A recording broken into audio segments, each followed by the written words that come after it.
All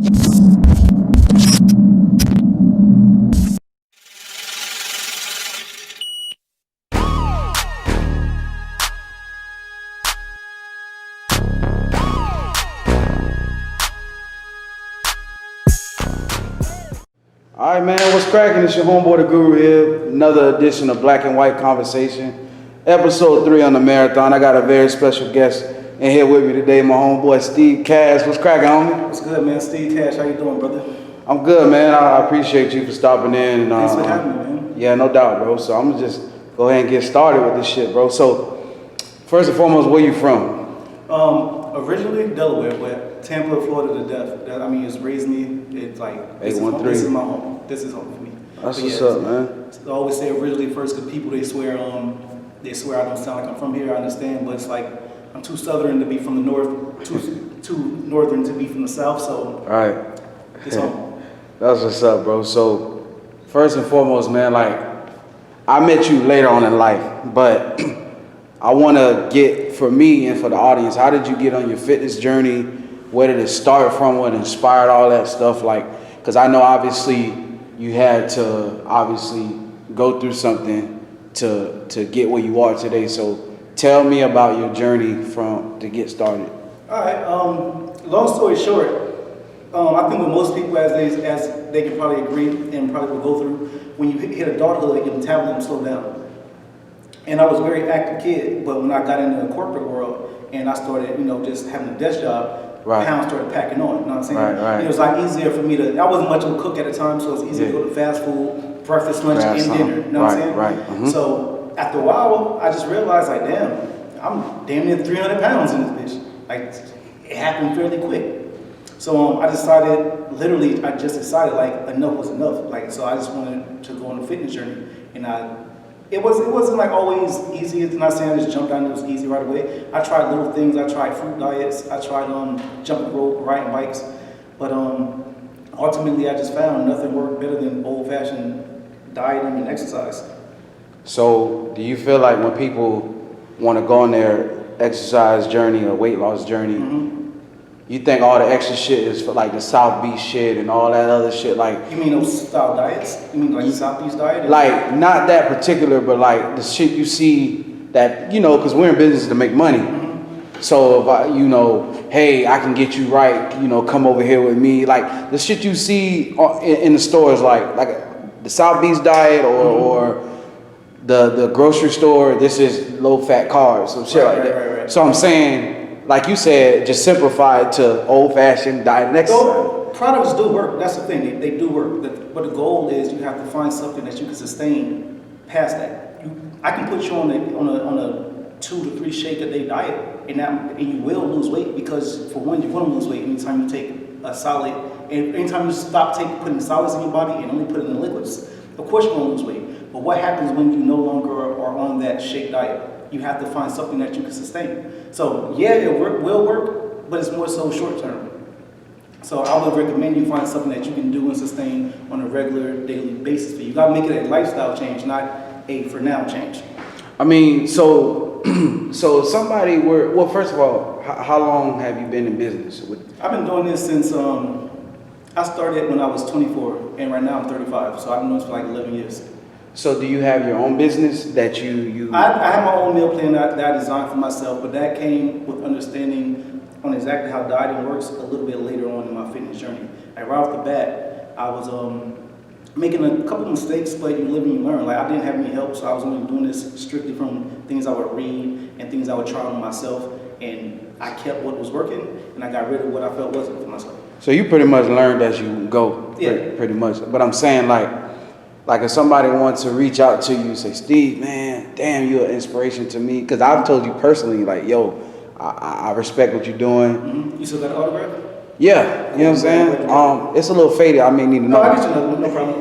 You might have to do a tattoo next time. I'll just tattoo. Nah. But I'm saying, because I know Steve Caveman, tough. Right. That's a business. Yeah, right. So I'm saying, like, how long was that established? Steve Caveman stuff, that started that actually came about when I was 29. I wanted to be in the best shape of my life for my 30th birthday. So I said for 45 days, I'm going to go on this type of style diet that I thought I created for, it was started October 1st and it was going to end November 16th, my birthday day, so for 45 days. And I went on a strict diet. I cut out carbs. I cut out all things that just wasn't naturally here from the earth. Example, I went with Steve Caveman Tough because I told myself I'm going to eat exactly how the cavemen ate back in the day. If it was not here for them, I would not eat it. So that took out sugars. I like that. That took out anything that took out bread. Like right. it just took out whatever they did not have naturally on the earth. So I would still eat chicken, fish, obviously cooked. I wasn't raw enough like that. Right. But I just simplified it to where if they had it, I would eat it. If they didn't, I'd leave it. So I did that for 45 days straight, and ultimately losing 34 pounds at that point. Oh, that's what's up.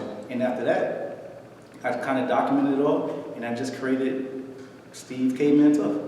That's what's up, man. So if you creating your own business, being an entrepreneur in the fitness world, I know it's kind of like, you know, you got your personal trainers everywhere you look. It's what, like, describe to me the industry of fitness, because is it like a lot of bullshit people that try to con you, or is it like?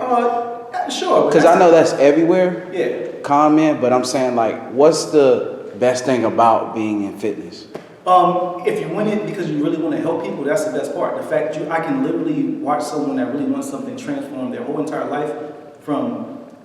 Not saying the worst, because who knows where everyone starts kind of differently, but pretty much I watch you improve yourself in overall fitness. And like when watching someone go from even their mindset, like you may not get all the physical changes you want when it comes to fitness, but watching, if I can get your mind there, if I can get you here, watching that transformation can be just as rewarding as watching the physical change. Right. Because you're learning to live.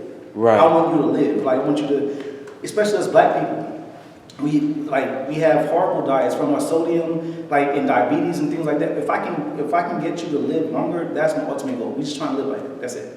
What would you say is the most stressful part of fitness? The consistency, sticking to it every day, because it's not again, you got to make this a lifestyle change.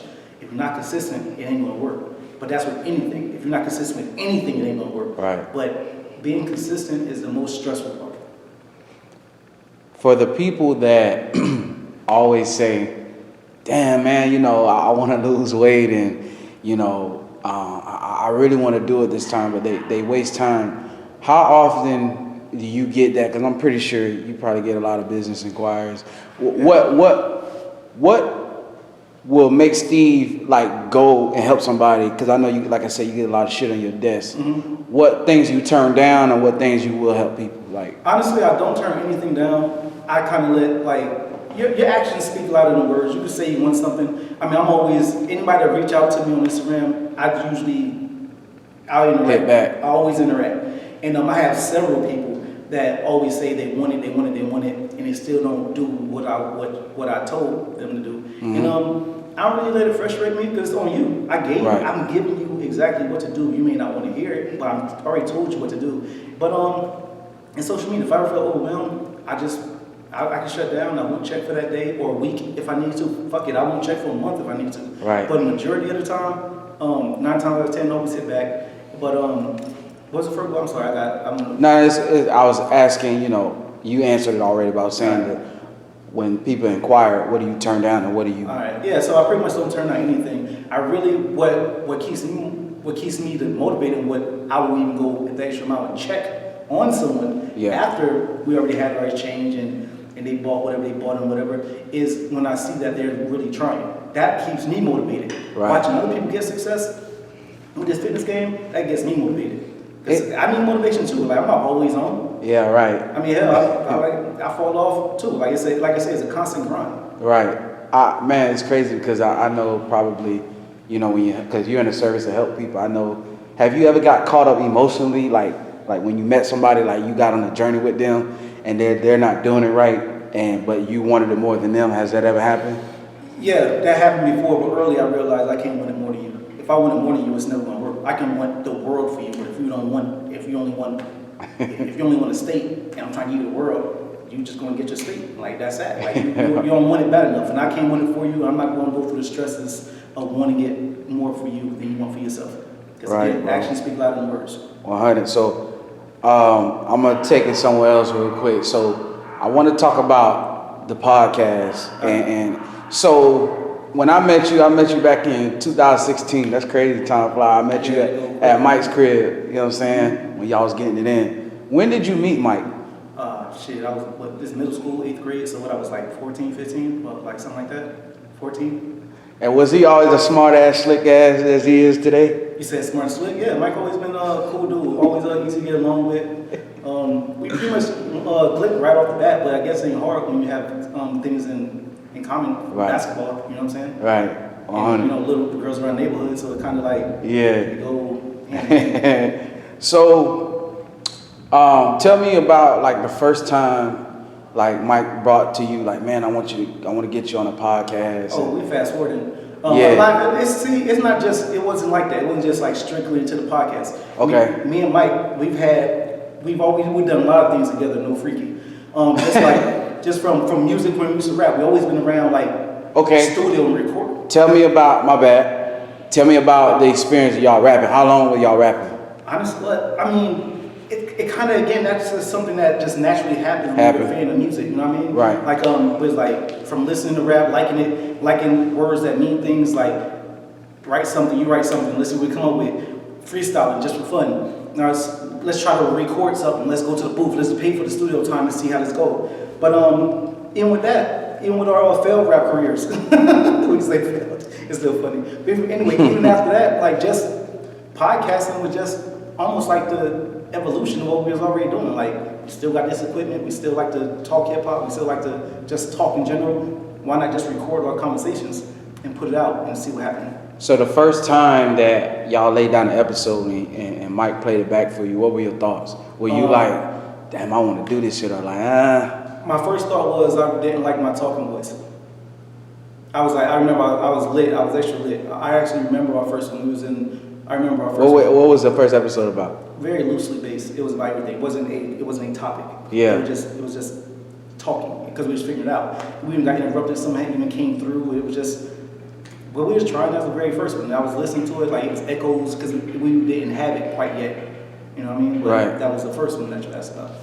So at the time, y'all getting the podcast stuff together. Where are you in your fitness journey at this point in your life? Like, I wasn't Steve Caveman tough at that time. I was just like I said, I was on my journey for a long time. I started at 24. Though I lost a nice amount of weight between the age of 24 and 29, I didn't become Steve Caveman tough until my 30th birthday, present to myself. Right. So at that time, I lost probably like 60 pounds up to that point. I was Damn. able to get that off at that point. Ultimately lost 101 pounds though, but overall, I was around like 60-pound loss, but I was able to hold that. Hold it in. Mm-hmm. So being the fact this is black and white, you know what I'm saying? Yeah. Did you notice people like switch up on you when Steve Caveman Tough was born? Did you notice people like, people are shallow, you know what I'm saying? Yeah. So did you notice like, as far as the broads, did they flock to you more, or like did friends start treating you differently? Not really. As far as friends treating me different, not really that. Maybe just asking about certain tips and advice. No one really like bounced on me, nothing like that. Yeah. As far as females, not trying to talk slick or nothing, but I never had a problem with females. 100. Heavier or lighter, like I've always done well. Right. Getting females or dealing with females or attracting them, that was never a problem for me at any state. You know what I'm saying? But so I can't say it was more or less. It was just my Instagram kind of grew fairly fast, so more eyes was on me. But as far as just getting that helping with females. Well, how did that feel, the newfound success? Because like pretty much you're saying, like, I was the same dude before and present time. So how did all that, like, Steve, can you help me? Like, how did all that feel, like, when people ask you? It felt good because I felt like, for one, you being recognized for your hard work. Everybody want to be recognized for hard work. 100. And for two, I really got to help people, and it didn't feel like hard work to me. As long as, and again, it's really rewarding when someone's like, you helped me get to this next stage in my life, or you helped me lose 10 pounds this month. Like, that's dope. I'm glad I was able to assist. Like, that's what I'm here for. I completed my job. Were you helping family too? Absolutely, but this is always from friends and family. Like, anybody you could talk to close to me, around me, I'm sure I implemented some type of fitness into their life somehow, some way. Whether we worked out together, whether I gave them tips, whether I suggested things they eat, or suggested substituting certain things just to make them overall more healthy. So yeah. So I'm gonna circle back to the podcast. So, so the pour up. So can you tell me? Because I talked to Mike a couple episodes ago. From your perspective, who were the origin? Well, what was the origin of the Pour Up podcast? Like, who was there? From Steve's perspective, who was there? What were y'all doing? And what was your vision of to your endeavors of the show? Who was there? Like I said, it's always just been him and I. So who was there? Him and I. And we had a couple current friends that time that was involved. But for the most part, it started with him and I. And more than likely, if it all falls down, it's still just gonna be him and I. So, 100%, bro. As far as my vision for it, I think it can be. Back then, what were you thinking? Like, I'm talking about early on. This is the best shit you ever fucking heard. That's what's up, bro. Because when I came around, when I met y'all, 'cause I met you and I think T was there. Mm-hmm. You know, everybody was like, man, this shit's tight. You know what I'm saying? Like, you know, and y'all talking slick on the shit. It was dope. And this before Drink Champs was born, I'm like, man, these dudes can be like a fucking, like a hood Drink Champs, but it's very marketable. You know what I'm saying? It was a hip hop based show. I mean, which it still is, but I was like, man, these dudes is dope. Like, you know what I'm saying? Right. And so present time now, what do you feel like you and Mike can accomplish as far as the show now, and like where would you want to take the show? I think we can accomplish everything that we want to accomplish in it. As far as I see it, as far as he sees it, we can accomplish all of that. Where I want to take it, mainstream, eventually get syndicated, and go from there. Be honestly the biggest thing in the podcast space. That's dope, Steve. So, one more question. Let's go. If anybody wants, what would, for people watching this video, what do you want people to understand? Who is the difference between Steve Mitchell, Steve Cash, Steve Caveman Tough? Okay. Who are those three people? Because I kind of got an idea. Steve Mitchell. Steve Mitchell. He's a good guy. Steve Mitchell, you know what I'm saying? He's a corporate. Steve Mitchell's corporate. He's very corporate. Good father. He want to take care of business on a personal level to make sure him and things around him are well taken care of. Steve Caveman Tough, nothing but motivation. You're gonna feel great all the time around him. He's gonna motivate you, inspire you, make sure you're doing what you're supposed to do. And Steve Caveman Tough stays inspired by getting you inspired. So it's like a constant exchange of energy. Right. Positively. 100. Steve Cash. That's the demon. So that's who we see at the studio. In the recording space, you're dealing with Steve Cash, most likely. And who is he? He would be the demon. The demon. He's a necessary. You need him. Like Steve, you need Steve Cash. You know what I'm saying? He brings more so the reality and the realness. He might say some shit that people may not want said or to be heard, but he's necessary. And he's also funny. He has a lot of personality. Has Steve Cash been to a church? They tried to exercise him in that one time, and then he ended up bringing Steve Caveman Tough, and they both just exercise. I come to the gym to exercise him here. Oh, okay. Yo, man. Steve, so, man, this is a dope interview, but I want to ask you one more thing, bro. Yes, sir. Let's go. People watching this video, what do you want them to learn? Health is wealth. It started with Steve Caveman Tough, so I guess we'll end it with that the same, I guess. You want to take care of yourself. No, you can't, there's not enough money that you can spend on staying healthy. The most important is that you're here, not just for yourself, your friends, loved ones, everyone around you. That's what's most important. Health is wealth. Take care of yourself. For those that want to get in contact with Steve Caveman Tough or Steve Mitchell, or all this, how can they find you? If you want health tips and you just want motivation and, if you want to learn how to start your fitness journey, whatever it is, whatever fitness related question, you can find me, Steve Caveman Tough on Instagram. I'm there, very easy to find. that's where you get a hold of me. I keep saying I'm wrapping it up, but I got one. Come on, I'm here. I'm here for this. I'm here Yo, I'm here for this. so if somebody comes up, this is black and white. So if if a female comes up to you, she says, Steve, you know, I want to get in shape, you know what I'm saying? But my husband ain't hitting it right. Can Steve Caveman Tough, you know, work me out? Steve Caveman Tough not taking the bait. He might send Steve Cash though. Oh, so Steve Cash can... Cash might go talk to him. Steve Caveman Tough not. Like, we here in business. Business, okay. Yeah. I'm sorry about you and your husband's situation, but he can't help you. Steve Caveman Tough can't help you. Yo, man, so there you have it, man. Another episode of Guru's Black and White Convo. I want to thank my guests, Steve Caveman Tough, Steve Cash, and Steve Mitchell for sitting down with me. Until next time, the marathon continues. I'm out of here. Y'all be safe.